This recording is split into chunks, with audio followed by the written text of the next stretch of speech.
How do you figure out maintenance when you're worried about losing too much weight and then gaining it back? The answer to this question and so many more on today's Office Hours. Welcome, I'm Dr. Meghan. I'm a board-certified obesity medicine physician and weight loss coach, helping you cut through the pseudoscience and confusion in weight care. My approach combines evidence-based medicine with real behavioral change, so you don't just take medication, you actually transform your health. Before we get started, as always, I can't answer personal medical questions because I'm not your personal doctor. So if your question does lean a little personal, I'm going to change it so it's more broadly educationally applicable. And as always, if you are on a GLP-1 and struggling with food still, if you have food noise, chaotic relationship with food, can't get yourself to the gym, click on the link below, schedule a discovery call. I'll tell you all about how I help people just like you. And let's get started. First question is, okay, this is someone who's been on Zepbound for 9 months, close to goal weight. I've lost an average of 2.2 pounds a week with no stalls. My main concern is how to not lose too much weight. I stayed on 2.5 for 4 months and 5 milligrams for the past 5 months. My appetite suppression is so strong all week that I physically cannot eat more than 1,200 calories, and most days it's only 8 to 1,000 calories. I want to stay on the GLP-1 for the other benefits: reduced inflammation, better sleep, blood sugar control, lower cholesterol, etc. How do you figure out maintenance when you're worried about losing too much weight, then gaining it back? I'm only 5'2", so I could continue to lose weight after reaching my goal, but I don't want to go too low. Okay, what a great question. So I think maintenance is definitely a concept that a lot of people struggle with. And I think if people are taking weight medication, typically they've been struggling with their weight for years and years. So their weight has become a big project. And now their weight is really where they want it to be. It's not a project anymore. So that can sometimes be like a mental switch for people to be like, oh, this is not something I have to worry that much about anymore. I'm just fixing these little problems, and eventually it's going to be, like I say, it's going to be boring, right? Which is great. But sometimes you do run into these issues where people are just, they're not quite sure what that's going to look like for them, with good reason, because they may still be losing quite a bit of weight. For me, I'm always looking at the velocity, the speed of the weight loss in terms of how close somebody is to their goal. Is it comfortable for them? So just to put this in more theoretical terms, if I have a patient and they're losing weight at a pretty consistent rate, but they're also very close to their goal weight, that's a sign for me that they may overshoot the mark. So if I have somebody and they're like 5 pounds away from their goal weight, but they're still losing about 2 pounds a week, I'm going to make sure that I have them at that I'm thinking about bringing them down to a lower dose to see if I can slow that rate of weight loss. I might bring them down to the absolute lowest weight. And sometimes it's not, sometimes I have to play around with it a little. Like sometimes everybody reacts differently, and some people respond extremely well, very strongly to these medications. So for those people, I have to bring them down to, this is also why I don't like to go up too fast, because I don't want to overshoot the mark and then have to bring somebody back down. That's just, I think that can be avoided if I pay attention to the speed of weight loss as they are going up on the dose. Like I don't just automatically increase people because the month is up, right? Like I don't see the point in that, because everybody responds so differently. If they're losing weight like a pound or 2 a week, they're about very close to their goal, let's say 5 pounds away, I'm going to bring them down, keep bringing them down until I feel like that weight loss has really slowed down. And by that point, they may be at their goal weight. Now, if I have somebody, let's say they're on Zepbound, if I have them on the 2.5 and they're still losing weight and it's beyond where we feel like is really comfortable for them, then I will start to have them space out the dose more. So I don't usually space it out at higher doses in this type of situation. I would space it out once they're at the lowest dose and they're still losing weight. So that's where I would go with this. So it's really just, making a thoughtful transition, potentially spacing out the dosing, and monitoring closely. And yeah, there's always some people who they take a shot every 2 to 3 weeks, and they seem to do better with that. That's generally not the norm. There was actually a study that just came out about this in terms of maintenance dosing, which it was interesting. I'll leave the link down below. It was a small study. It was not like a big randomized controlled trial, but it does, I think we're learning more and more about the different possibilities for people as what maintenance looks like for them.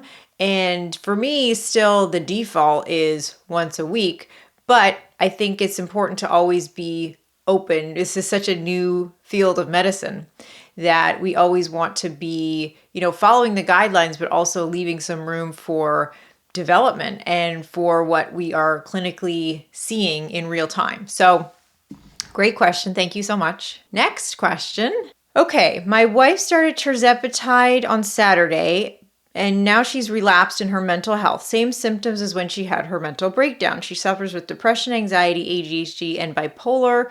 We didn't realize it would affect her mind. Is there reassurance that when the chemical is out of her system, she will be back feeling better and able to function? Okay, this is a great question. So again, not personal medical advice. In my experience, that's pretty rare, but every once in a while it does happen. And I can only speak for my clinical experience, but from what I have seen, if I do have a patient that has some difficulty, like most people's mental health, it gets way better on this medication because they are feeling more in control of their body. They feel lighter, they can do more, they can exercise more, like just the world kind of opens up to them, but that's not everybody. And so some people do find that it does actually affect their mental health more. And to some people, in rare cases, it can be to a severe degree. So I've had some patients that have gone through that. And what I have found is when we have either decreased the dose or they have gone off of it, eventually they do feel better.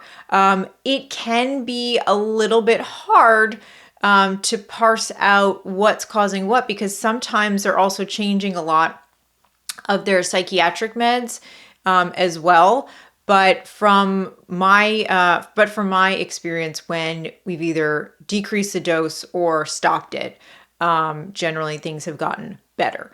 Can't speak for everybody, and I can't speak for this person. If I had somebody who had just started it and started feeling unwell, it's very easy to stop.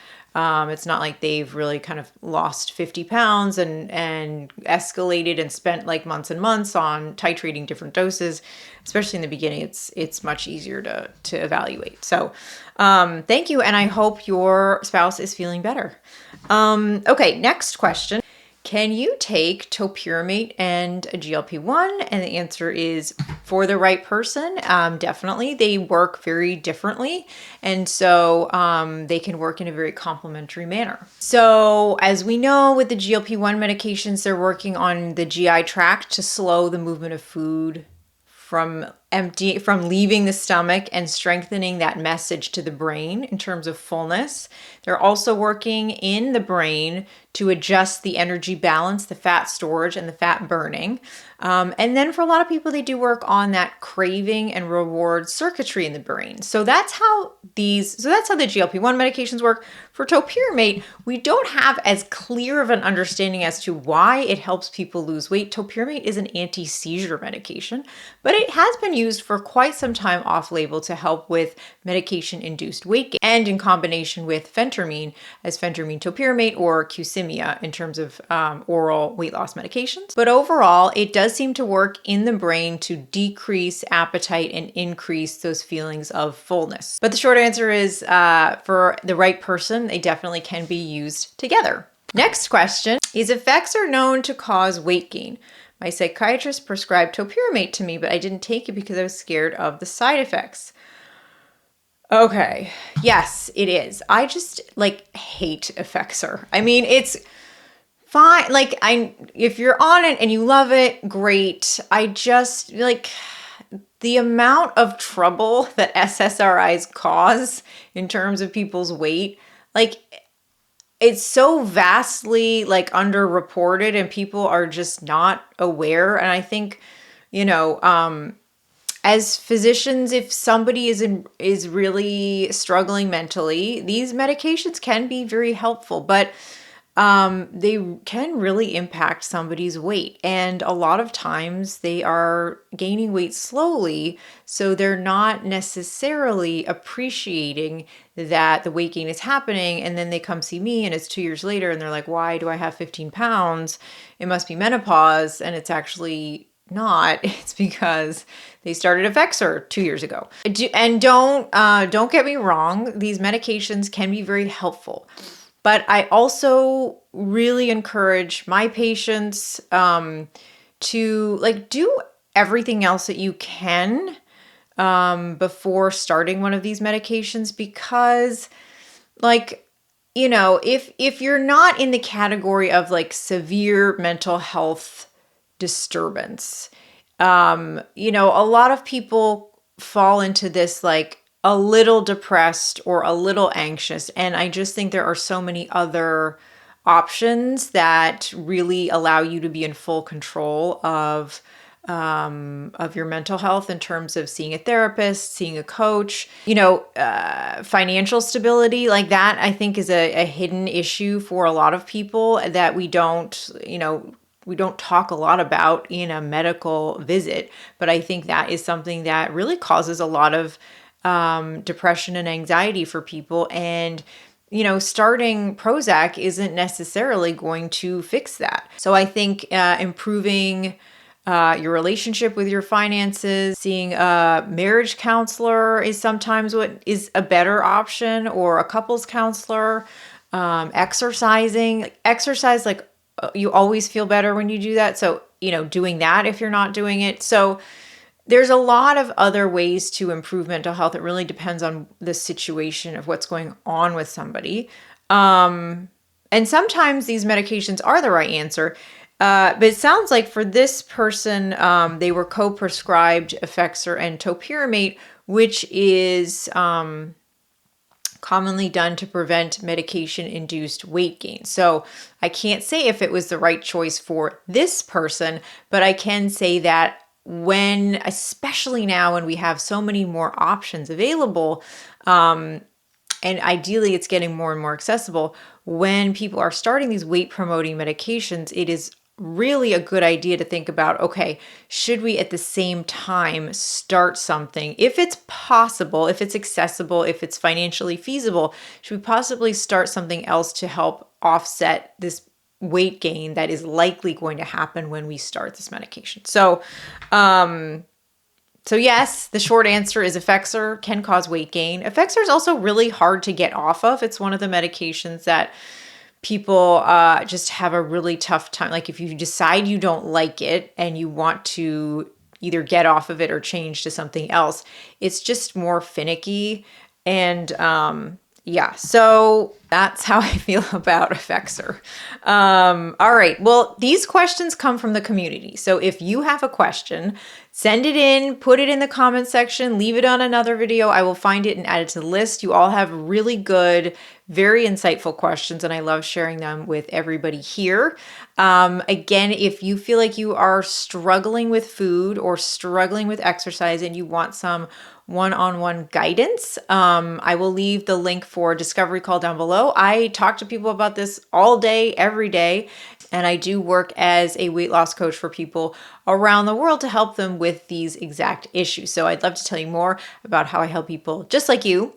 And if you're not subscribed already, subscribe. Thank you so much for watching, and please be well.